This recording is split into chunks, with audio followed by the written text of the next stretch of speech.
Hello മക്കളെ, welcome back to A plus learning. അപ്പോൾ എൻ്റെ മക്കളൊക്കെ ഓണപരീക്ഷയൊക്കെ നല്ല രീതിയിൽ തന്നെ എഴുതി എന്ന് വിചാരിക്കുന്നു. കൃത്യമായിട്ട് തന്നെ മക്കൾ പഠിക്കുന്നുണ്ടെന്ന് വിചാരിക്കുന്നു. നാളെ നിങ്ങളെ കാത്തു നിൽക്കുന്നത് സോഷ്യൽ സയൻസിന്റെ എക്സാം ആണ്. എല്ലാവരും നന്നായി പഠിക്കുന്നുണ്ടല്ലോ, ഉറപ്പല്ലേ? അപ്പൊ നാളത്തെ സോഷ്യൽ സയൻസ് എക്സാമിന് പോകുന്നതിന് മുന്നേ നമുക്ക് കുറച്ച് കാര്യങ്ങൾ ശ്രദ്ധിക്കാനുണ്ട്. ഇന്നത്തെ ഈ വീഡിയോ നിങ്ങൾ എന്ത് ചെയ്യുക, സമയം കിട്ടുമ്പോൾ ജസ്റ്റ് ഒന്ന് കണ്ടിട്ട് എന്ത് ചെയ്യുക, നാളത്തെ പരീക്ഷയ്ക്ക് നിങ്ങൾ പോവുക. ഒരു പക്ഷേ ഇത് നിങ്ങളെ ഒരുപാട് സഹായിച്ചേക്കാം. റെഡിയല്ലേ? അപ്പൊ നമുക്ക് ഇതുമായി ബന്ധപ്പെട്ട് കുറച്ച് ക്വസ്റ്റ്യൻസ്, മോഡൽ ക്വസ്റ്റ്യൻസും അത് എങ്ങനെ അതിന് ആൻസർ എഴുതണം എന്നുമാണ് ഇന്നത്തെ വീഡിയോയിൽ നമ്മൾ പറയാൻ വേണ്ടി പോകുന്നത്, നമ്മൾ പഠിക്കാൻ വേണ്ടി പോകുന്നത്. റെഡിയല്ലേ? അപ്പോ ഒന്നുകൂടി എൻ്റെ മക്കളെ ഈ ക്ലാസ്സിലേക്ക് സ്വാഗതം ചെയ്യുന്നു. അപ്പൊ നമുക്ക് നോക്കാം. ശ്രദ്ധിക്കുക. ആദ്യം ഞാൻ നിങ്ങളുടെ മുമ്പിലേക്ക് കൊണ്ടുപോകുന്നത് ഒരു ചോദ്യമാണ്. നിങ്ങളെ എവിടേക്കാണ് കൊണ്ടുപോകുന്നത്? ഒരു ചോദ്യത്തിന്റെ മുമ്പിലേക്കാണ് ഞാൻ നിങ്ങളെ കൊണ്ടുപോകുന്നത്. എന്താണ് ചോദ്യം? എന്താണ് ചോദ്യം എന്ന് നിങ്ങൾ കൃത്യമായിട്ട് അവിടെ കാണുന്നുണ്ടാവും. തൊഴിലില്ലായ്മ എന്നാൽ എന്ത്? എന്താണ് തൊഴിലില്ലായ്മ? താഴെ പറയുന്ന രണ്ട് സന്ദർഭങ്ങൾ ഏത് തരം തൊഴിലില്ലായ്മയുമായി ബന്ധപ്പെട്ടതാണ്? What is unemployment? ദെൻ താഴെ കൊടുത്തിരിക്കുന്ന രണ്ട് സ്റ്റേറ്റ്മെന്റ് വിച്ച് ടൈപ്പ് അൺഎംപ്ലോയ്മെന്റ് ആണ് എന്നാണ് നിങ്ങളോട് ചോദിക്കുന്നത്. അപ്പൊ നമുക്ക് ആ രണ്ട് പ്രസ്താവനകൾ നമുക്ക് നോക്കാം. എന്താണ് രണ്ട് പ്രസ്താവന? പ്രകാശ് എന്ന് പറയുന്ന ഒരു യുവാവുണ്ട്. പ്രകാശിന്റെ പ്രത്യേകത എന്താണ്? നന്നായി പഠിച്ചൊരു കുട്ടിയാണ്, നല്ല ക്വാളിഫിക്കേഷൻ ഉണ്ട്. അതേപോലെ പ്രകാശ് ജോലി ചെയ്യാൻ സന്നദ്ധനാണ്, ജോലി ചെയ്യാൻ നല്ല താല്പര്യമുണ്ട്. ഇതെല്ലാം ഉണ്ടായിട്ടും പ്രകാശിന് ജോലി ഇല്ലാത്തൊരവസ്ഥ, ജോലി കിട്ടാത്തൊരവസ്ഥ. ഇത് ഏത് തരം തൊഴിലില്ലായ്മയുമായി ബന്ധപ്പെട്ടതാണ്? ഏത് തരത്തിലുള്ള അൺഎംപ്ലോയ്മെന്റ് ആണ് ഇവിടെ പറയുന്നത് എന്നാണ് നിങ്ങൾ ശ്രദ്ധിക്കേണ്ടത്. ചില കുട്ടികൾക്ക് ഉത്തരം കിട്ടിയിട്ടുണ്ടാവും. എന്നാൽ നമുക്ക് അടുത്ത രണ്ടാമത്തെ സ്റ്റേറ്റ്മെന്റ് നോക്കിയേ. എന്താണ് രണ്ടാമത്തെ സ്റ്റേറ്റ്മെന്റ് എന്ന് പറഞ്ഞാൽ നോക്കിയേ. ടിനു എന്ന് പറയുന്ന യുവാവുണ്ട്. ടിനുവിന് എന്തായിരുന്നു ജോലി? ഒരു ഫാക്ടറിയിലെ പാക്കിംഗ് തൊഴിലാളിയായിരുന്നു ടിനു. ഒരു സുപ്രഭാതത്തിൽ എന്ത് ചെയ്തു അറിയോ? അവിടുത്തെ മാനേജർ അല്ലെങ്കിൽ അവിടുത്തെ മുതലാളി എന്ത് ചെയ്തു എന്ന് വെച്ചാല് ആ ഫാക്ടറിയിലേക്ക് പാക്കിങ്ങിന് വേണ്ടിയിട്ട് പുതിയൊരു മെഷീൻ കൊണ്ടുവരികയാണ്.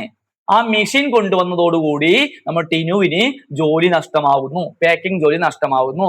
ഇത് ഏത് തരം തൊഴിലില്ലായ്മയാണ് സൂചിപ്പിക്കുന്നത്? ഏത് തരത്തിലുള്ള അൺഎംപ്ലോയ്മെന്റിനെയാണ് സൂചിപ്പിക്കുന്നത് എന്നും കൂടി നിങ്ങൾ മനസ്സിലാക്കണം. കിട്ടിയ ഉത്തരം? അപ്പോ ഇതിനൊരു ഉത്തരം നമ്മൾ കണ്ടുപിടിക്കണമെങ്കിൽ നമ്മൾ എന്ത് ചെയ്യണം? ഏതൊക്കെയാണ് വിവിധ തരത്തിലുള്ള തൊഴിലില്ലായ്മ എന്ന് നമ്മൾ മനസ്സിലാക്കണം. അല്ലെങ്കിൽ ഏതൊക്കെയാണ് ഡിഫറെന്റ് ടൈപ്സ് ഓഫ് അൺഎംപ്ലോയ്മെന്റ് എന്ന് നമ്മൾ കൃത്യമായിട്ട് മനസ്സിലാക്കണം. നമുക്കൊന്ന് നോക്കിയാലോ? യെസ്, നമുക്ക് നോക്കാം. ഒന്ന് ശ്രദ്ധിക്കും മക്കളെ. പ്രധാനമായിട്ടും മക്കളെ 4 തരത്തിലുള്ള തൊഴിലില്ലായ്മയാണുള്ളത്. അത് ഒന്നാമത്തെ തൊഴിലില്ലായ്മയാണ് മക്കളെ പ്രകടമായ തൊഴിലില്ലായ്മ. രണ്ടാമത്തെ തരമാണ് ഘടനാപരമായ തൊഴിലില്ലായ്മ. മൂന്നാമത്തെ ഏതാണ്?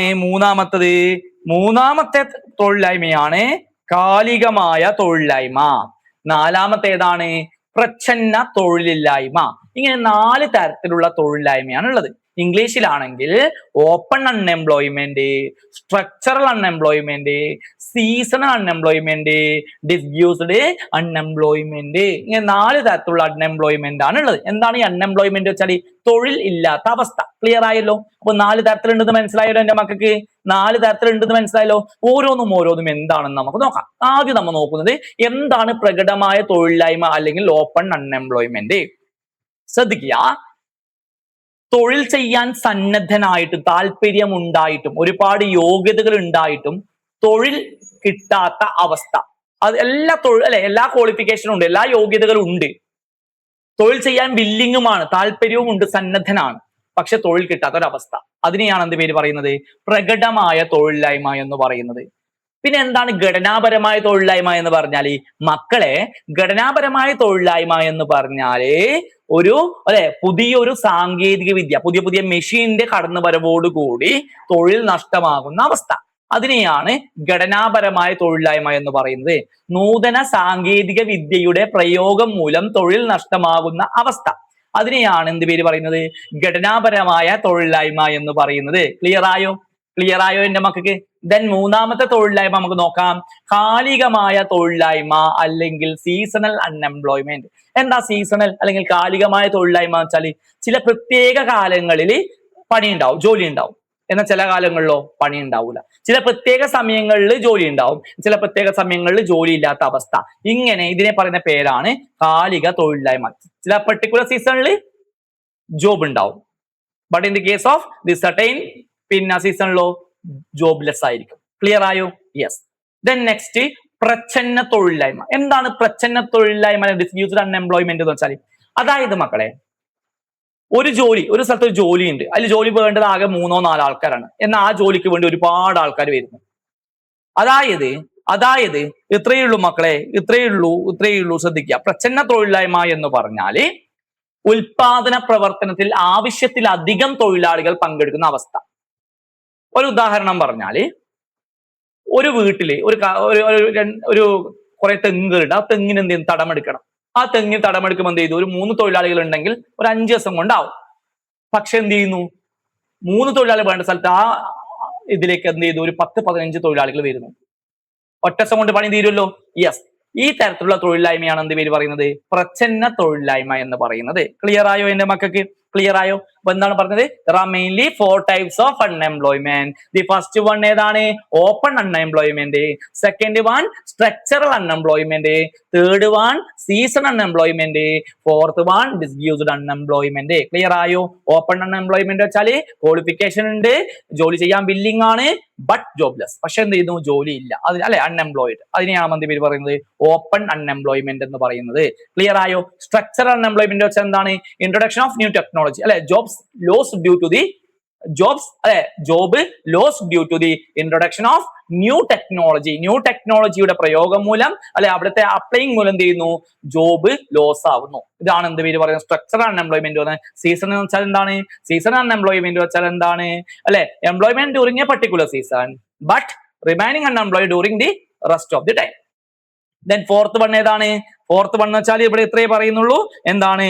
Disputed unemployment or A condition where more than numbers of laborers required are employed in the production process. The more laborers participated in the production process, this type of unemployment is called disputed unemployment. Clear ആയല്ലോ? അപ്പോൾ വിവിധ തരത്തിലുള്ള തൊഴിലില്ലായ്മയെ കുറിച്ച് ഞാൻ ഇവിടെ നോട്ടായിട്ട് തന്നിട്ടുണ്ട്. കൃത്യമായിട്ട് നിങ്ങൾ എന്ത് ചെയ്യുക? മനസ്സിലാക്കി വെക്കുക. റെഡിയല്ലേ? അപ്പൊ എല്ലാവർക്കും മനസ്സിലായി എന്ന് വിചാരിക്കുന്നു. എല്ലാവർക്കും കൃത്യമായിട്ട് കാര്യങ്ങൾ മനസ്സിലായി എന്ന് വിചാരിക്കുന്നു. ഓക്കെ, റെഡിയായി എന്ന് വിചാരിക്കുന്നു. ദെൻ നെക്സ്റ്റ് അടുത്ത നമുക്ക് നോക്കാൻ വേണ്ടി പോകുന്നത് പണത്തിന്റെ പരിണാമവുമായി ബന്ധപ്പെട്ട കാര്യങ്ങളാണ്. Evolution of money. ഇതുമായി ബന്ധപ്പെട്ട ചോദ്യങ്ങൾ ചോദിച്ചാൽ നമുക്കറിയാം, നമ്മൾ ഇന്ന് എല്ലാവരും UPI പേയ്മെന്റ് ഉപയോഗിക്കുന്നവരാണ്. ഇലക്ട്രോണിക് മണി, അല്ലെ? അതായത് നമ്മൾ എന്ത് ചെയ്തു? മൊബൈൽ ഉപയോഗിച്ച് ഗൂഗിൾ പേയോ പേടിഎമ്മോ അല്ലെങ്കിൽ വേറൊന്നും ഉപയോഗിച്ച് എന്ത് ചെയ്യുന്നു? നമ്മൾ പൈസ, അല്ലെ സാധനങ്ങളൊക്കെ വാങ്ങിക്കാറുണ്ട് അത് ഉപയോഗിച്ചിട്ട്, അല്ലെ? എന്നാൽ പണ്ട് ഇങ്ങനെ സമ്പ്രദായങ്ങൾ ഉണ്ടായിരുന്നോ? ഒരിക്കലുമില്ല. പണ്ട് എങ്ങനെയായിരുന്നു അറിയോ മക്കളെ? വളരെ പണ്ട് സാധനങ്ങൾ വാങ്ങിച്ചത് എങ്ങനെയാണോ? സാധനങ്ങൾ വാങ്ങിച്ചിരുന്നത് സാധനങ്ങൾക്ക് പകരം സാധനങ്ങൾ തന്നെ അങ്ങോട്ടും ഇങ്ങോട്ടും കൈമാറുകയായിരുന്നു. സാധനങ്ങൾക്ക് പകരം സാധനങ്ങളായിരുന്നു പണ്ട് കൈമാറ്റം ചെയ്തത്. ക്ലിയർ ആയോ? ചക്ക വാങ്ങണമെങ്കിൽ അപ്പുറം തേങ്ങ കൊടുക്കുന്നു, ശേഷം ചക്ക ഇങ്ങോട്ട് വാങ്ങുന്നു. അപ്പൊ ഇങ്ങനെ സാധനങ്ങൾക്ക് പകരം സാധനങ്ങൾ കൈമാറ്റം ചെയ്യുന്ന സമ്പ്രദായം നമുക്ക് ഉണ്ടായിരുന്നു. അതിന്റെ പേരാണ് ബാർട്ടർ സമ്പ്രദായം, അല്ലെങ്കിൽ ബാർട്ടർ സിസ്റ്റം. ഇവിടെ എന്താ സംഭവിക്കുന്നത്? സാധനങ്ങൾക്ക് പകരം സാധനങ്ങൾ കൈമാറ്റം ചെയ്യുന്നു. കുതിരയെ വാങ്ങാൻ വേണ്ടി പശുവിനെ കൊടുക്കുന്നു. ക്ലിയർ ആയോ? ഒന്നുകിൽ കൈമാറ്റം ചെയ്യുന്നത് ഏതെങ്കിലും ഇണക്കി വളർത്തുന്ന മൃഗങ്ങളായിരിക്കും, അല്ലെങ്കിൽ കാർഷിക ഉൽപ്പന്നങ്ങളായിരിക്കും അങ്ങോട്ടും ഇങ്ങോട്ട് കൈമാറ്റം ചെയ്യുന്നത്, അല്ലെങ്കിൽ വന ഉൽപ്പന്നങ്ങളായിരിക്കും അങ്ങോട്ടും ഇങ്ങോട്ട് കൈമാറ്റം ചെയ്യുന്നത്. ഇങ്ങനെ സാധനങ്ങൾക്ക് പകരം സാധനങ്ങൾ കൈമാറ്റം ചെയ്യുന്ന സിസ്റ്റത്തെയാണ് നമ്മൾ ബാർട്ടർ സമ്പ്രദായം എന്ന് പറയുന്നത്. ഇംഗ്ലീഷിലാണെങ്കിൽ നമുക്കത് എങ്ങനെ പറയാം? The goods were exchanged for goods is known as barter system. അങ്ങനെ കടന്നു പോകുന്ന സമയത്ത് കുറെ രാജാക്കന്മാരൊക്കെ വന്നു. ഈ രാജാക്കന്മാർ എന്ത് ചെയ്തു? പിന്നീട് നമ്മളൊക്കെ എന്ത് ചെയ്തു? സാധനങ്ങൾ വാങ്ങാൻ വേണ്ടി അവർ ഗോൾഡ് ഉപയോഗിക്കാൻ തുടങ്ങി. പിന്നീട് ഗോൾഡാണ് രണ്ടാമത്തെ പരിണാമം എന്ന് പറഞ്ഞാൽ ഏതാണ്? ഗോൾഡാണ്. രണ്ടാമത്തെ പരിണാമം എന്താണ്? ഗോൾഡാണ്. പിന്നെ കുറച്ചങ്ങോട്ട് കഴിഞ്ഞാൽ ഗോൾഡിന് പകരം പിന്നീട് എന്തായി? Different types of metal coins, വിവിധ തരത്തിലുള്ള ലോഹ നാണയങ്ങൾ കണ്ടുപിടിച്ചു. പിന്നീട് ലോഹ നാണയങ്ങളായിരുന്നു സാധനങ്ങൾ വാങ്ങാൻ ഉപയോഗിച്ചത്. പണത്തിന്റെ മൂന്നാമത്തെ പരിണാമം എന്താണ്? ഇൻട്രൊഡക്ഷൻ ഓഫ് മെറ്റൽ കോയിൻസ്, അതായത് ലോഹ നാണയങ്ങൾ ഉപയോഗിക്കാൻ തുടങ്ങി. അതിനുശേഷം പിന്നീട് നമ്മൾ എന്ത് ഉപയോഗിക്കാൻ തുടങ്ങി? പേപ്പർ കറൻസി, പേപ്പർ നോട്ടുകൾ നമ്മൾ ഉപയോഗിക്കാൻ തുടങ്ങി. നമ്മളെല്ലാവരും ഉപയോഗിക്കുന്നുണ്ടല്ലോ. അത് കഴിഞ്ഞപ്പാട് എന്ത് വന്നു? Plastic cards means like ATM, debit card, credit card. Clear ആയോ? Debit card or credit card clear ആയല്ലോ. അപ്പൊ അങ്ങനെയുള്ള കാർഡ്സ് ഉപയോഗിക്കാൻ, കാർഡ് ഉപയോഗിച്ച് നമ്മൾ സാധനങ്ങൾ വാങ്ങിക്കാൻ തുടങ്ങി. ദെൻ അതിനുശേഷം പിന്നീട് എന്ത് വന്നു? പിന്നീട് ഇലക്ട്രോണിക് മണി, UPI പേയ്മെന്റ് വന്നു. ക്ലിയർ ആയോ? ഇതാണ് നമ്മുടെ പണത്തിന്റെ പരിണാമം എന്ന് പറയുന്നത്. അപ്പൊ പണത്തിന്റെ പരിണാമം ഏതൊക്കെയാണ് മക്കളെ? ഒന്നാമത്തെ ബാട്ട സമ്പ്രദായം, രണ്ടാമത് സ്വർണം വന്നു, മൂന്നാമത് ലോഹ നാണയങ്ങൾ വന്നു, നാലാമത് പേപ്പർ കറൻസി വന്നു, അഞ്ചാമത് എന്ത് വന്നു? പ്ലാസ്റ്റിക് കാർഡ്സ് വന്നു, ആറാമത് എന്ത് വന്നു? Yes, electronic money like Paytm, GPay, etc. Means UPI payment. Okay, അപ്പൊ ഇതുമായി ബന്ധപ്പെട്ട് ചോദ്യങ്ങൾ ചോദിച്ചാൽ കൃത്യമായിട്ട് നിങ്ങൾ എന്ത് ചെയ്യണം? കൃത്യമായിട്ട് നിങ്ങൾ ഉത്തരം കണ്ടുപിടിക്കണം. ഇതിന്റെ അടുത്ത ചോദ്യം നമുക്ക് നോക്കാം. മനുഷ്യ മൂലധന രൂപീകരണത്തെ സ്വാധീനിക്കുന്ന ഘടകങ്ങൾ എന്തൊക്കെ? ഹ്യൂമൻ ക്യാപിറ്റൽ ഫോർമേഷനെ ഇൻഫ്ലുവൻസ് ചെയ്യുന്ന ഫാക്ടേഴ്സ് ഏതൊക്കെ ഘടകങ്ങളാണ് മനുഷ്യ മൂലധന രൂപീകരണത്തെ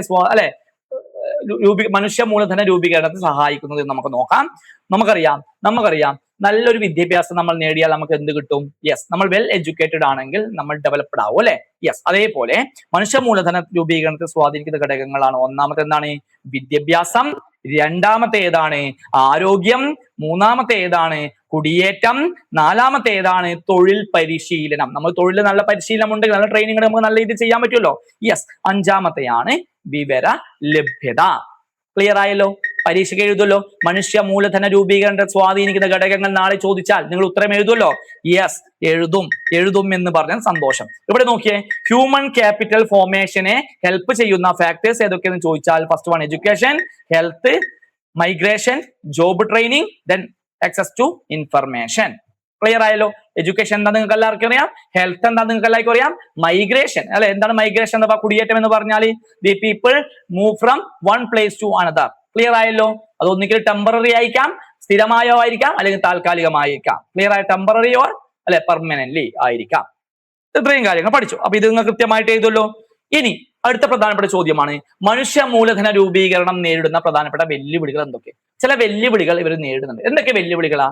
പ്രധാനപ്പെട്ട വെല്ലുവിളിയാണ് മക്കളെ ദാരിദ്ര്യം. ഈ ഒരു ചോദ്യം നിങ്ങൾ മനസ്സിലാക്കുക. ചോദ്യം എന്താണ്? മനുഷ്യ മൂലധന രൂപീകരണത്തെ സ്വാധീനിക്കുന്ന അല്ലെങ്കിൽ മനുഷ്യ മൂലധന രൂപീകരണം നേരിടുന്ന ചില വെല്ലുവിളികൾ. മനുഷ്യ മൂലധന രൂപീകരണം നേരിടുന്ന വെല്ലുവിളികൾ ഏതൊക്കെയെന്നാണ് ചോദിക്കുന്നത്. ഏറ്റവും പ്രധാനപ്പെട്ട ഒന്നാണ് ഏത്? ദാരിദ്ര്യം മനുഷ്യ മൂലധന രൂപീകരണത്തെ എന്ത് ചെയ്യുന്നുണ്ട്? തടസ്സം സൃഷ്ടിക്കുന്നുണ്ട്. അപ്പൊ എന്താണ് ദാരിദ്ര്യം എന്ന് പറഞ്ഞാൽ? അടിസ്ഥാന ആവശ്യങ്ങൾ പോലും നിറവേറ്റാൻ കഴിയാത്ത അവസ്ഥയെ പറയുന്ന പേരാണ് പോവർട്ടി അല്ലെങ്കിൽ ദാരിദ്ര്യം എന്ന് പറയുന്നത്. അപ്പൊ എന്താണ്? അപ്പൊ ദാരിദ്ര്യം ഉണ്ടാവുമ്പോൾ എന്ത് സംഭവിക്കും അല്ലെ? കുറഞ്ഞ വരുമാനമാണ് മനുഷ്യനെ ദാരിദ്ര്യത്തിലേക്ക് തള്ളിവിടുന്നത്. കുറഞ്ഞ വരുമാനം കാരണം മനുഷ്യൻ എന്ത് ചെയ്യും? വിദ്യാഭ്യാസം, ആരോഗ്യം തുടങ്ങിയ അടിസ്ഥാന ആവശ്യങ്ങൾ പോലും നിറവേറ്റാൻ കഴിയാതെ വരികയും അത് കൂടുതൽ ദാരിദ്ര്യത്തിലേക്ക് കൊണ്ടെത്തുകയും പുതിയ രോഗങ്ങൾ സ്പ്രെഡ് ആവുകയും അതിന്റെ ഫലമായിട്ട് എന്ത് ചെയ്തു? ഒരു ബേസിക് കാര്യങ്ങൾ പോലും നമുക്ക് നിറവേറ്റാൻ പറ്റാത്ത ഒരു അവസ്ഥ ഉണ്ടാവുന്നു. ക്ലിയർ ആയോ? അപ്പൊ ദാരിദ്ര്യത്തെ ഇല്ലാതാക്കിയാൽ മാത്രമേ മനുഷ്യ മൂലധന രൂപീകരണത്തിലേക്ക് നമുക്ക് സുഗമമായിട്ട് പോവാൻ പറ്റുള്ളൂ എന്നും കൂടി നിങ്ങൾ മനസ്സിലാക്കി വെക്കുക. ക്ലിയർ ആയാലും? ഇവിടെ നോക്കിയേ, പോവർട്ടി ഉണ്ടായാൽ എന്തൊക്കെ സംഭവിക്കും നോക്കിയേ. പോവർട്ടി ഉണ്ടായാലേ, പോവർട്ടി എങ്ങനെയൊക്കെയാണ് വരുന്നത് നോക്കിയേ. Low income, low purchasing power. Poverty ഉണ്ടായാൽ എന്ത് സംഭവിക്കും? ഇൻകം ലോ ആവും, അതേപോലെ പർച്ചേസിംഗ് പവർ, വാങ്ങൽ ശേഷിയും കുറയും. വാങ്ങൽ ശേഷി കുറഞ്ഞാൽ എന്ത് സംഭവിക്കും? നമുക്ക് നല്ലോണം വിശക്കുന്നു, പക്ഷെ കടയിൽ പോയിട്ട് സാധനങ്ങൾ വാങ്ങിക്കാൻ നമ്മുടെ കയ്യിൽ പൈസ ഇല്ല. പോവർട്ടി, ദാരിദ്ര്യമാണ്. അപ്പൊ എന്ത് ചെയ്യും? നമുക്ക് ഫുഡ് കഴിക്കാനും ഫുഡ് കഴിക്കാനും നമുക്ക് പറ്റൂല. അപ്പൊ അവിടെ എന്ത് സംഭവിക്കും? സ്കേഴ്സിറ്റി ഓഫ് ഫുഡ്, ഭക്ഷണ ദൗർലഭ്യം ഭക്ഷ്യ ദൗർലഭ്യം അവിടെ ഉണ്ടാവും. മാൽന്യൂട്രീഷൻ, പോഷകാഹാരക്കുറവ് ഉണ്ടാവും. Lack of access to education, പൈസ ഒന്നും ഇല്ലെങ്കിൽ കൃത്യമായിട്ട് സ്കൂളിൽ പോകാൻ പറ്റില്ല, നമ്മൾ വീട്ടിൽ തന്നെ കുത്തിരിക്കേണ്ടി വരും. ക്ലിയർ ആയോ? ഇങ്ങനെ സംഭവിച്ചാൽ എന്ത് സംഭവിക്കും? സ്കൂള് ഹോസ്പിറ്റലൊന്നും പോകാതിരിക്കാൻ പറ്റും. എന്ത് സംഭവിക്കും? ഹൈ ഇൻഫാന്റ് മോർട്ടാലിറ്റി, ഉയർന്ന ശിശുമരണ നിരക്ക് ഉണ്ടാവും. അതേപോലെ അതുപോലെ എന്ത് സംഭവിക്കും? Low productivity, lack of capacity work. Productivity low ആവും, ഉൽപാദനം കുറയും, അല്ലെ, ഉൽപാദനക്ഷമത കുറയും. അപ്പൊ എന്ത് ചെയ്യും? വർക്ക് ചെയ്യാൻ, ജോലി ചെയ്യാൻ നമുക്ക് ഒരിക്കലും പറ്റാത്ത അവസ്ഥ വരും. അത് പോവർട്ടിയിലേക്ക് നയിക്കും. ക്ലിയർ ആയോ? ഇത് കൃത്യമായിട്ട് നോക്കിയിട്ട് വേണം നാളത്തെ എക്സാമിലേക്ക് നിങ്ങൾ പോവാൻ വേണ്ടിയിട്ട്. അടുത്ത ചോദ്യം എന്താണ് മക്കളെ? അടുത്ത ചോദ്യം ഇതാണ്.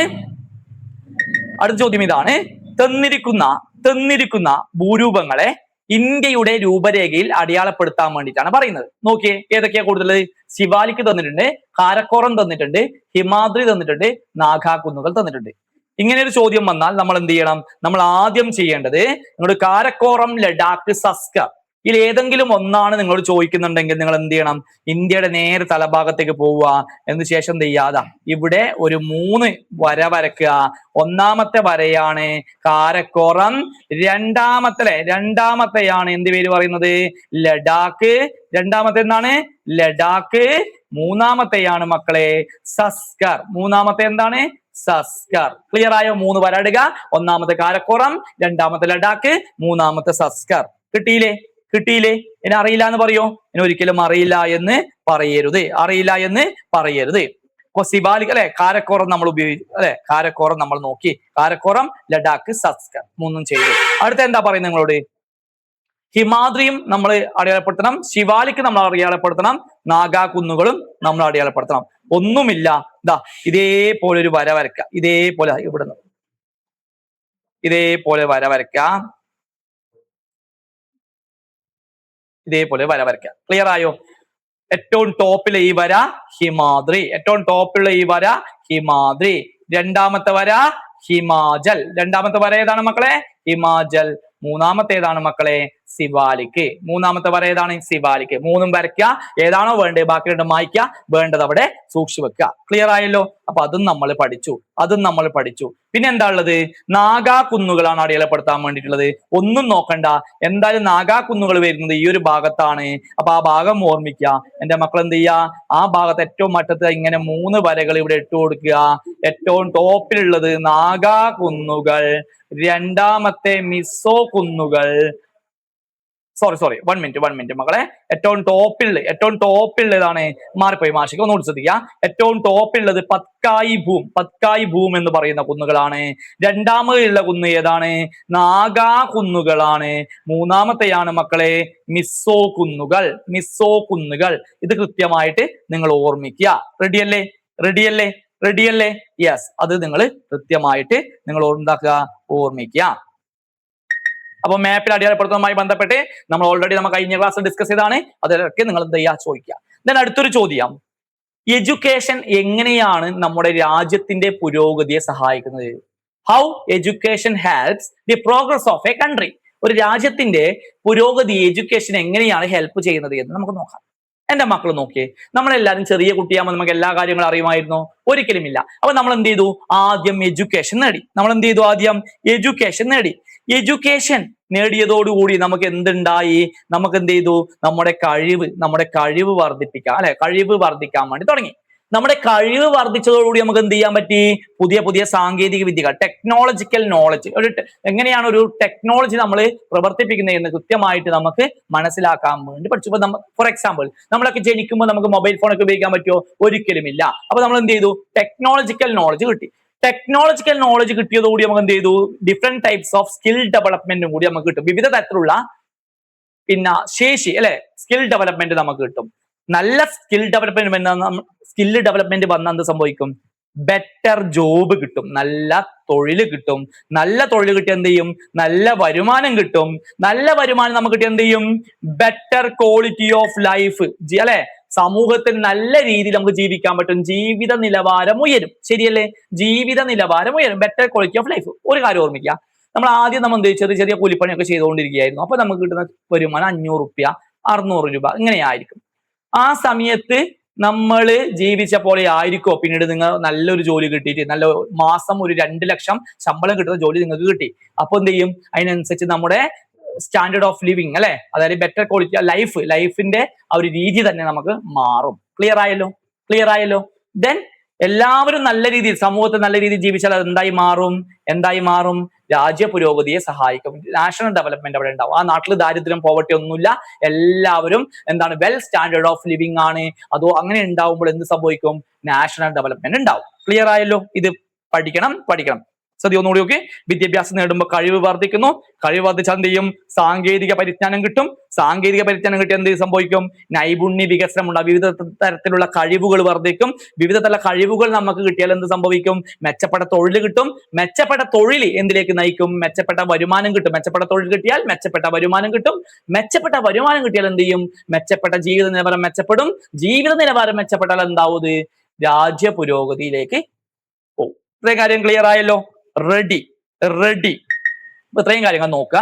അടുത്തൊരു ചോദ്യം, what are the major factors that cause the diversity in natural vegetation of the north Indian plain? North Indian പ്ലെയിനില് different types of natural vegetations ഉണ്ട് എന്ന് നമ്മൾ പഠിച്ചു. ഇതിനെ സ്വാധീനിക്കുന്ന ഘടകം, ഇങ്ങനെ ഡിഫറെന്റ് ടൈപ്സ് ഓഫ് വെജിറ്റേഷനെ ഇൻഫ്ലുവൻസ് ചെയ്യുന്ന എന്തൊക്കെ ഫാക്ടേഴ്സ് ആണ് നോർത്ത് ഇന്ത്യൻ പ്ലെയിനിൽ ഉള്ളത് എന്ന് ചോദിച്ചാൽ എന്റെ മക്കൾ ആദ്യം എന്ത് എഴുതുക? ആദ്യം നിങ്ങൾ എഴുതുന്നത് ടോപ്പോഗ്രാഫി, അവിടുത്തെ ഭൂപ്രകൃതി, അവിടുത്തെ സ്വഭാവം, അവിടുത്തെ ഭൂപ്രകൃതി, ആ സ്വഭാവം നമ്മൾ എടുക്കണം. ക്ലൈമറ്റ്, അവിടുത്തെ കാലാവസ്ഥ നല്ലതാണ്. നാച്ചർ ഓഫ് ദി സോയിൽ, അവിടുത്തെ മണ്ണിന്റെ സ്വഭാവം അത്രയും നല്ലതായത് കൊണ്ട് തന്നെ അവിടെ different types of vegetations growing ചെയ്യുന്നുണ്ട് എന്ന് നിങ്ങൾ മനസ്സിലാക്കി വെക്കുക. ക്ലിയർ ആയല്ലോ? പിന്നെ ഇത് ഓർമ്മിക്കുക, 3 തരത്തിലുള്ള പ്ലേറ്റ് മൂവ്മെന്റ്സ് ഉണ്ട്. Convergent boundary, divergent boundary, transform boundary. എന്താണ് കൺവേർജന്റ് ബൗണ്ടറി വെച്ചാല്? The plates move towards each other. എന്താണ് ഡൈവേർജന്റ് വെച്ചാല്? The plates move away from each other.